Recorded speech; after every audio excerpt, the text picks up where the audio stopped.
Hi, I'm Martin and welcome to Upgrade Your Day, the podcast. The full moon, although it can feel a bit of a tricky time, it's actually really, really beneficial because I always say to my ladies in the moon circles that the full moon is illuminating those parts of yourself that you try and keep hidden, and those parts that really give you a clue to what's holding you back in life. So today we are talking all things the moon. Yes, now, who's texting me now? Do you know what? I start these links, I do it over and over again, and somebody will text me and my phone will buzz. I'm going to keep going. That's life, right? Things always pop up. You understand. For some people, I think the moon tends to be, it's something they don't really think about. It's just up there in the sky looking pretty. And to other people, like Stella, who I talked to today, she's built a business on it, and it is part of her life, and she runs her life by it, actually. If you haven't listened to this podcast, you'll understand. So I definitely want to research a bit more about the moon this year and the power that the moon has on our moods, and just how we can integrate it into life, how we can use the moon as a little upgrade to our day, week, month life. So this is the lovely Stella. I hope you enjoy it. We're talking all things the moon. I am back today with the lovely Stella from Moonstone Healing, who joined me to talk all things crystals, which was fascinating. I loved every second of it. And today we are talking the moon. Yes. Where do we start? The moon, which is quite a big subject, really, but It's something that everyone is fascinated by. And I guess, from my point of view, it's something that, when there's a full moon, it's beautiful. Sometimes it's really bright. We kind of appreciate it. I'm now aware about charging crystals with the moon. We have our eclipse. But in all the sort of normal things we get taught at school and so on and so on. But there's another level, isn't there, which we never really talk too much about, or a lot of people just sort of dismiss. And I think that's what's really interesting, is can you upgrade your day with the moon?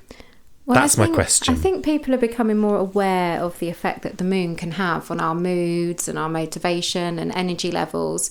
And it's about really trying to connect with our own natural rhythms. Yeah. And I think we're so busy and on the go, and we're, always doing and trying to be really productive all the time. And actually, we're not meant to be like that all the time. Mm-hmm. Sometimes we're meant to slow down.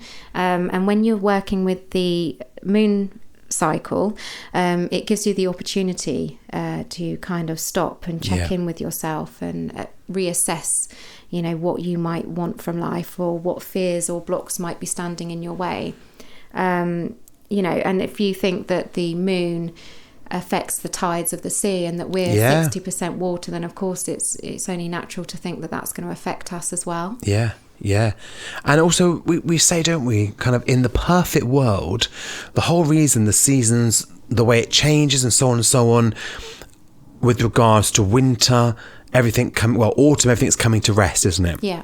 Sleeping for winter, which is a lovely meditation I teach as well, about coming to life for spring, full of life for summer, and then slowing down again. And in the ideal world, that's how we'd live our lives. Yeah. And we would harvest in the summer, and then start to sort of stock up and settle down for the autumn, and then we would just not leave our homes for the whole of winter, which would be quite a nice idea, actually, not to leave, like our own mini lockdown for 3 months, which I think I'm up for that. Yes. And actually the thing about lockdown was everyone said it was awful, everything that happened in as we know, with our jobs and everything, but just to switch off and stop for a little while and have the excuse to do so, people did say, if we could do a couple of weeks a year where everyone had to just stop and shut down, there's a lot that could be achieved by that. And I think that's sort of what used to happen in the winter when people would come to a stop. And yet now, with me as a performer doing pantomime, my busiest time of the year is winter. But I feel like in my head I sort of switch off a little bit because I'm I'm in one place, one theatre. I know that show. It plods along. I'm not running around the country doing different shows. I'm just doing that one thing. So in a way, it's how you look at it. In my mind, I have sort of shut down for a little bit, but not physically. I've not harvested myself into a little corner of my living room and not moving and eating junk food, you know. Yeah, I think it's just about being able to, once you're aware of the moon cycle and how it affects you, it gives you a little bit more, you can kind of go with the flow a little bit more rather than it feeling like you're swimming against the tide. And you can kind of get a little bit more in tune with yourself. And but it's in everyday life that can be difficult. But if you can if there's some way that you can stop and check in during the main moon phases, then at least that's a little small opportunity to stop a bit and check in with yourself. And because people say as well, don't they, about people's mood changing with the moon, and this is something that gets spoken about a lot. Some people don't agree with it. Some people say there's no science behind it. Some people say the scientists are looking in the wrong place with regards to it. But I know my mum and dad had a pub we've had pubs in our family all our life, publicans. She said you could always tell when there was a full moon. You could always tell when there's a full moon. That's all I'm going to say. I'm not going to say any more about that, but she said you can always tell. I mean, I think there's been... I think if you look into it, you'll see that there's been, like, in prisons and you know, more people are arrested on a full moon. And nurses say it, don't they, as well? Yeah, it definitely affects how we behave, and there's reasons for that. And I do because of those moments, and because I'm trying to kind of look into the moon and crystals and everything else, I am trying to sort of pay more attention to what the moon's doing and the cycles. And as I mentioned, I've got Moon Astrology book, another book from the works, which I won't flipping read. I am going to make an effort in 2023. I've got a lot of books to read. We talked about this on the Crystals podcast, that we've got a lot of books that we need to start looking at.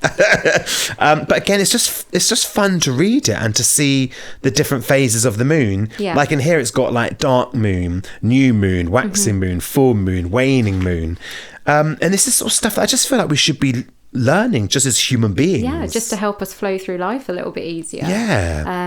You can, and the really easy way of doing it, actually, of starting, is to just keep a bit of a moon journal. So just every day you can just Google what's the moon phase today, so you write down what the moon phase is, and then just jot down how you're feeling, physically, what your energy levels are like, how motivated you feel, what you feel emotionally, whether you're feeling a little bit oversensitive, or, you know, just noting a few things down. Maybe you end up writing pages and pages. Other times you might just write a couple of sentences. But what you'll find is after a few months, you'll start to see the pattern, and how the moon phase might affect me might be different to how it affects you. But when you keep a little journal, you'll really get to know. And then you can kind of predict, and you can plan work around that. You can maybe think, well, maybe I'm not going to do something where I'm having to do public speaking at that point, because this is the point where I've not got confidence and I feel like I want to hide away. Or you might be able to plan times where you can slow down a little bit with work, or, you know, plan big projects when you're feeling really motivated. That's fascinating, because I've just Googled what is today's moon phase, and big and bold, lunar phase. It's just popped up, lunar phase, there it is, and it has a little bit about it. You link into Wiki and all that malarkey.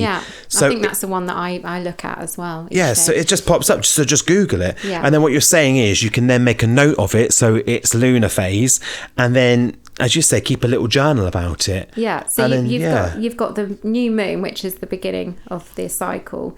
And you've actually got 8 moon phases, but you can break it down a little bit more so it's not so overwhelming. So everyone's heard of the new moon and the full moon. So there's 2 weeks in between that period of time. So you've got the new moon, and then you've got the waxing phase, so that when the moon is getting bigger.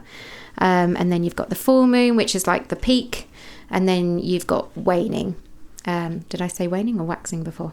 So it's new moon, waxing, full moon, waning.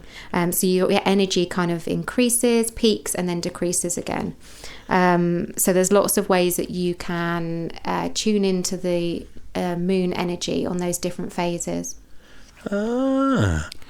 Yeah, I'm just looking for it here as well, and it's actually, it's really interesting that you have the waning moon. Is there, again, as you mentioned on the last podcast we did about crystals, is there any good books that you recommend anybody should buy? If anyone's interested in learning a bit more about the moon. Oh, I've got so many books about the moon at home. I'm not sure about that one. I've got Literally so any many. book. I've got so many, but just keep it simple because like I was saying to you earlier, you can get quite overwhelmed with this stuff. It can seem a little bit in depth and complicated. So just keep it simple, even if you're only working with the new moon and the full moon to begin with. Yeah. So new moon would be a time that you would plant seeds. It's like a clean slate and a fresh start. So you can set some intentions on the new moon. So even just writing a list of intentions, things that you want to achieve, and then spending some time connecting with those intentions, like really, like the law of attraction. So if you feel these things as if they've already happened, then they're more likely to come to you. So spending some time journaling about your intentions, really feeling how you will feel when those things come true. Maybe you can incorporate your crystals, set an intention with your crystal and put it on top of your list of intentions. There's sort of easy ways that you can tune into new moon energy. And then as we move on into the waxing phase, then you'll be in your action phase of how am I going to make these wishes come true. That's when your energy's building, so you've got more energy for the motivation to actually put these things into action. Right, yeah. If you see what I mean. And then it all comes to a peak when it's the full moon.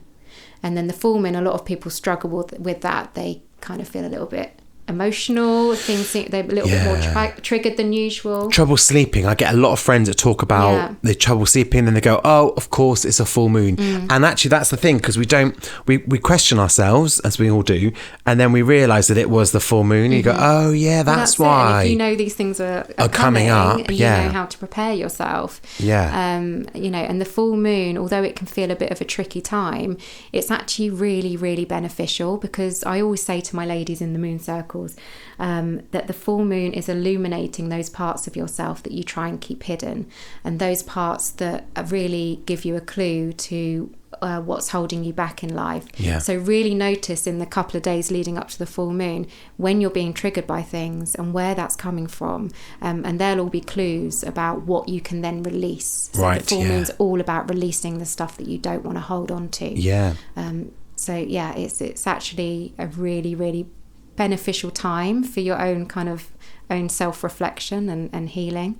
And I guess you could, again, it's about getting a good diary, a good calendar, and making a note of it on there, and then just, as you say, just spend a month, just 1 month, it's like no time at all, and just mark it up and see what happens, and then just be more aware of that. And I guess what you can do is not plan things where that could affect things, couldn't you? I mean, there might be certain times of the moon cycle that you're not going to want to go and socialise. You can just be a bit more mindful of that. And then you can just say, oh, my moon's in the wrong place, I'm not coming out.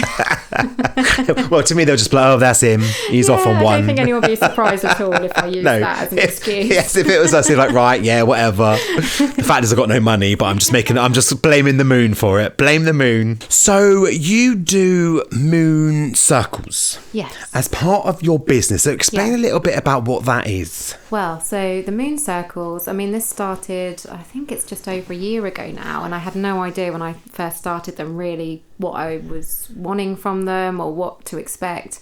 And it started off with just sort of 5 of us. And it's grown into this huge thing, and there's such a need for it. That's what I've discovered, is that there's a reason that we are wanting to reconnect with the moon, reconnect to each other and to ourselves. So a moon circle, what do we do?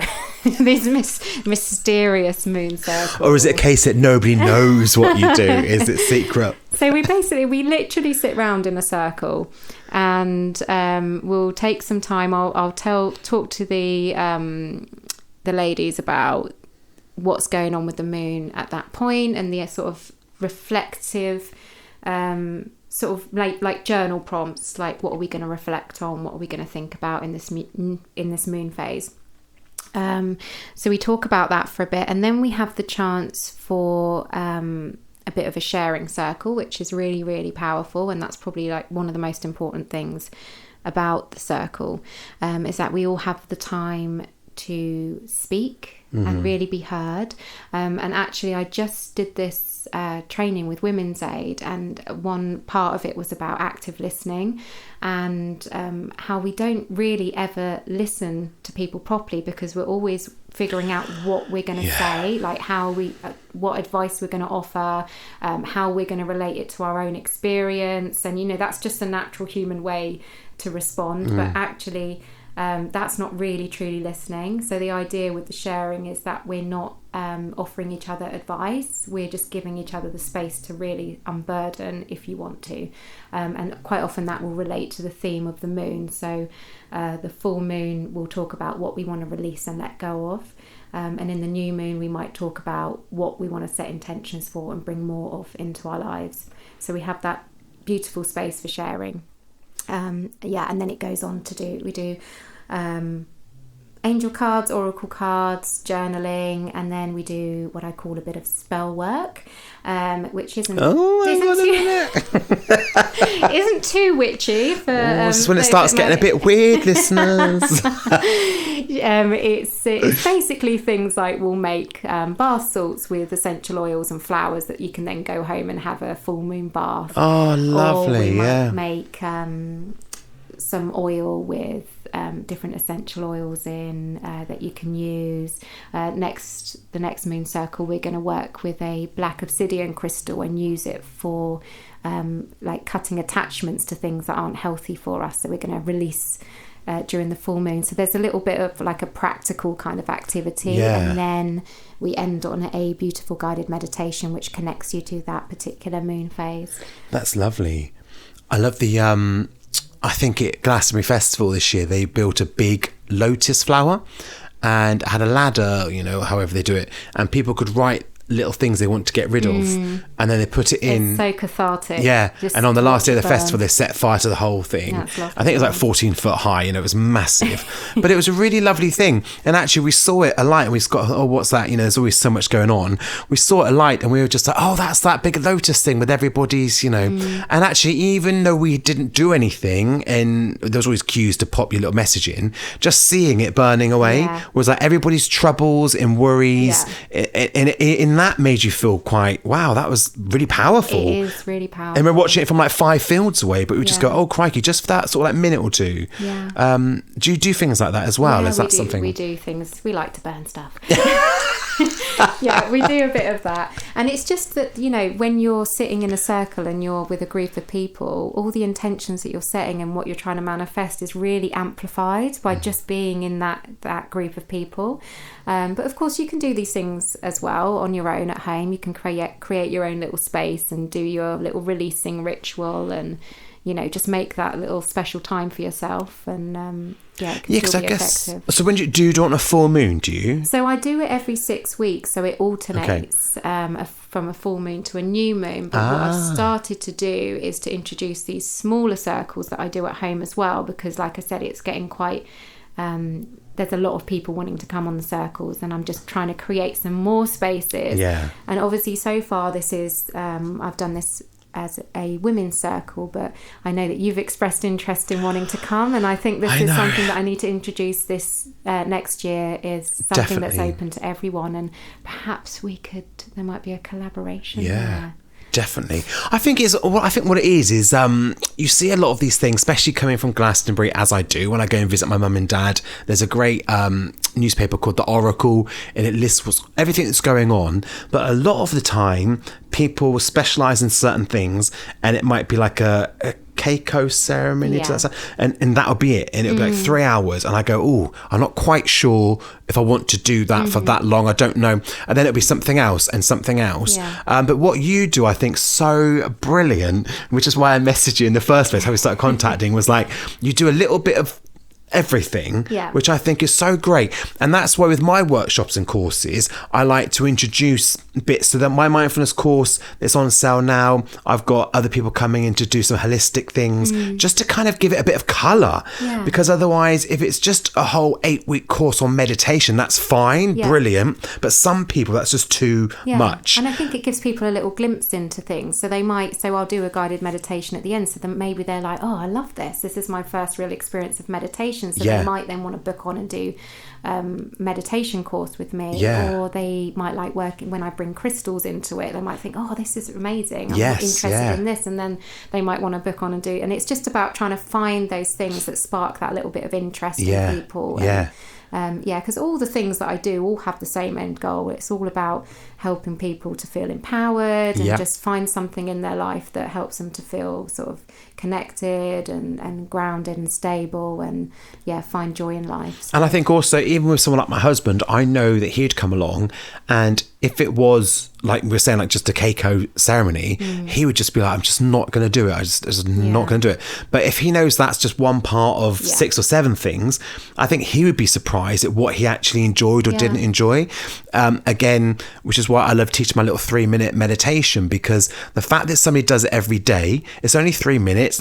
You know, the big wigs of mindfulness might go, that's not going to do anything. But the thought that someone thinks that they have a meditation practice and that's in their mind every day, and as long as they really start working with it, then they can extend it and they can play with it, and it's just a way in, isn't it? It's just like that little entry level, but in a really nice way, without scaring people with you need to sit for 45 minutes a day, and you go, what? You know, because if it becomes a chore, then people aren't going to do it. They're not going to do it. Start somewhere.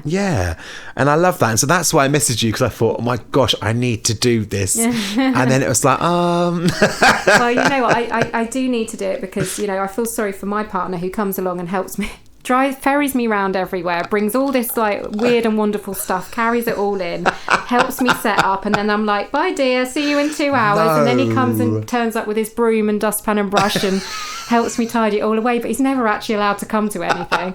So I think it's definitely something that I want to do next year. Would he want to do it as well? Is he into the same sorts of things as you? He's become more interested. Oh, interesting. So he was quite skeptical about things when we first met, but he has been my guinea pig. So I trained him up. He's now a Reiki master as well. You're joking, is he? He doesn't practice, but he is a Reiki. He's trained up to Reiki master level. So I've trained him up in everything that I've done. So I've got Reiki treatments on tap, which is just brilliant. And the more that he's seen the effect, what it's done to my life, and, you know, people around me, and, you know, my students, and he's been sort of more involved in that, then he can't help but get involved a little bit. I love that, because we've been quite natural with us. Like, we have this, and I guess that's why people get together, right? Because we kind of like the same things. Yeah. So I can drag my hubby into one of the shops in Glastonbury, and we can spend 10 minutes picking out our joss sticks. And I do think to myself, crikey, there's a lot of people that partners would just be like, you just go and do that. You just go and do that. But we're quite in tune like that. And then we argue over, should we get coconut or should we get what? Like, you know, that's the only thing. And I go, wow, how funny that we've both sort of like fallen into that. Like, we've tuned into it together. And actually, he really sort of helps me with a lot of things. He's very, I mean, I do these creative mindfulness sessions for kids, and he's now started to help me out with that. And he's kind of, he's gradually got more involved, and I think it's gonna get more involved as time goes on. So, well, I think me and Bruce and your hubby need to come to one of your circles. Yes. I think that's definitely for 2023. Yeah. But are you surprised about people that are into this? Like, when you put stuff out there and you're on social media, we'll do your links at the end of this. Are you surprised? Do people sort of go, what's all this about? Or because, like saying, coming from Glastonbury, it's kind of within me. Like, I've had it all my life. Even when I was a kid, I'd walk up the town and all I wanted to do was go to Woolworths to buy my 5-star records. That was it. And I used to be so annoyed by all these crystal shops, and I used to be like, oh crikey, I just want a record shop. And then when they shut Woolworths down, I mean, that was just horrific. But now 30 years later, I go there just for that. I mean, I'm literally I have to be dragged home because I'm just in all the shops. I love it. Have you had that around you a lot, or is that something that's just... Well, I think, I'm not sure really. I mean, I think as a kid I was always really into these kind of things, and I think we often come back to what we really love as kids, and I think in a way that's what we're meant to do with our lives. The things that really bring you joy when you're little, if you then come back to that and that ends up being your career, that's obviously what you're meant to be doing with your life, isn't it? So I think that's something that I've always been into, but I've always felt quite alone with it, actually, up until very recently. Right. I've not felt like there are a lot of people around me that were into the same kind of thing. So that's what's been great about these circles, is that I've found my tribe. But you must have put it out there, so you must have said, I'm gonna test the waters. Yeah. And were you surprised at the reaction? Yeah, definitely. Nice. Like I said, there were 5 people that came to the circles to begin with, and now there's so many, and a lot of them have become really, really close friends, and there's a real sense of sisterhood amongst us, and support and trust, and I've not had that actually before. So it's amazing that doing this as a job has really actually affected every part of my life. Isn't that wonderful? You can do something you love that for some people could be a hobby, and you could turn it into work. In a good way, in a positive way, and change people's lives. I feel very, very lucky to be able to do it. And so you do it, as you say, you do it every 6 weeks, different phases of the moon. But you don't always do a full moon. It's like the different... it alternates. It alternates. And then the actual, what happens on the night changes with the moons. I try and kind of mix it up. There's certain aspects of the evening that will be the same, but I try and mix it up and add sort of new things in as well. So right, I like it. Do you know what? I find it fascinating, but I think people listening today, if you could give a little bit of advice on tuning your life a little bit more into the moon, is probably a better way of saying it. What would you suggest to someone, just as a starting point, if you want to upgrade your day with just exploring a little bit about the moon, the cycles, and you as a person? What would you suggest? I think it's really the most simple way, is what I said earlier, is about just starting to make a journal and note how it affects you, how each moon phase affects you, and then you can really learn how you can adapt your life to fit in and flow with that, rather than working against it. And I think that's the most simple way to start, really. Yeah. I totally agree. Well, I'm going to be all over this next year. I'm definitely coming to your circles. Yay. And if anybody wants to contact you, what should they do? They can get hold of me on Instagram. Moonstone Healing UK is my Instagram handle, and Facebook is Moonstone Holistic Healing. So you can get hold of me that way. Amazing. Just out of curiosity, do you have any tattoos? I don't, but I really, really want one. But it's a good job I haven't had one, because my mind has changed so much over the years, and I'm just relieved. But I actually really want to get like the moon phases. This is why I said it, because I'm picturing, like, I want to get a little tattoo. I keep asking for suggestions, and they're never clean. I can't talk about them. But I want a little tattoo. I want something that just encompasses everything that I've been doing in the last few years. And I have to admit, the sun, because I love a sunrise, to go out and you see my Instagram and stuff, to go out in the dark and to witness a sunrise, nature coming to life, it is just something else for me. But I can never find the right image. Right. And talking to you about the moon, it's such a beautiful image, isn't it? Yeah. It's so that sort of midnight blue. And moon together is cool. I know. I've seen quite a lot of nice sun and moon tattoos. Yeah. I'm thinking this now. Yeah. A little sun and moon tattoo. If anybody out there wants to send me an image of anything to get tattooed, it's got to be the right thing, hasn't it? It's got to be the right sort of imagery. Yeah. Because it's so powerful, and it changes so much of our life, and And we can work with it. We can work with it, and we can really add it to what we do in all our well-being and just connecting back to nature. Yeah, as well. Exactly. Which we've all learned since lockdown. We've all experienced nature in a very different way, haven't we? Yeah. And I think that's why, going back to what you were saying earlier, that's why people started showing such interest in it, because we have noticed it more than we ever have done. Especially people out walking. When people used to meet their friends for coffee or to the pub, they went out walking. Yeah. And then they went, oh, I quite enjoy this. Or you start to realise how dark it gets at certain times of the day. Yeah. And that's been an eye-opener for a lot of people. Yeah, and I think maybe when we had to go back to work and normal everyday life, that's why we struggled so much, because we'd had this period of time where we were able to work in relation to the cycles, and then actually we were forced back into everyday life, and our bodies were like, no, hang on a minute. Yes, exactly. This isn't the way. No, exactly. Well, listen, thank you so much for talking all things the moon. Great way to upgrade your day. Have a little bit of a investigation, see if it works for you, and go for it. Yeah, thank you. And as always, buy some books. Go to the works. Go to the works. We'll champion the works. We should get an endorsement for that, really. We should really, shouldn't we? Well, the price of their books are not going to pay me nothing to advertise them. Thank you, darling. Thank you.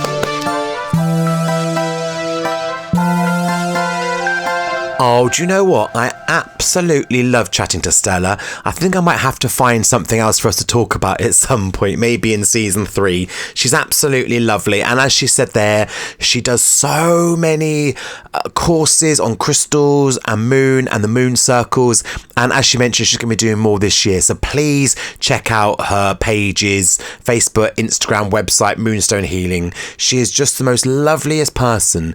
And when people are like that, you want to connect with them. You want to, you don't mind spending time with them, paying your good hard-earned cash on people like her to help you understand all these things that she does. She's just brilliant, and I can't wait to do some things with her this year.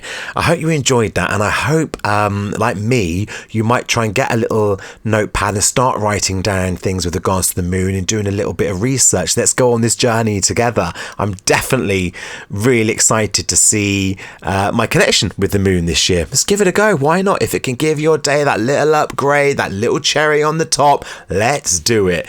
As you know, you can find out all my details on upgradeyourday.co.uk. I have courses booking in Windsor in Berkshire at this moment in time. The companion book is available. Check that one out.